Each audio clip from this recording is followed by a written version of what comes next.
ka qenë dhe prokuroria e posaçme, përfshi prokuror dhe hetues të Byros Kombëtare të Hetimit, kanë qenë në terren, ka qenë edhe në zonën që ju keni drejtuar politikisht, zoti Boçi, dhe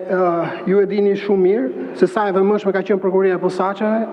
edhe ndaj denoncimeve publike të bëra edhe nga ana juaj, ku pas një denoncimi publik të bërë në media lokale, je kontaktuar nga hetuesit e Byros Kombëtare të Hetimit dhe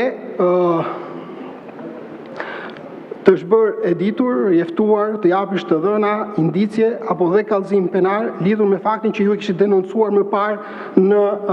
një emision në media. Në të njëjtën kohë, me kontaktin që mori me ju, hetuesit e Byros Kombëtare të Hetimit, së bashku me policinë e shtetit, bën verifikime të përkatëse lidhur me pretendimin tuaj në zonën ku ju denonconit dhe nuk rezultoi që të ekzistonte ajo situatë e bërë e paraqitur në denoncimin tuaj publik. Dhe prokuroria e posaçme thash ka qenë në të gjithë rrethet pothuajse. Atje ku ka patur problematik, ka marrë kontakt me përfaqësues të partive politike, me qytetarët, me prokuritë e jurisdiksionit të përgjithshëm, me policinë e shtetit, duke kryer edhe veprimet konkrete hetimore. Për të vazhduar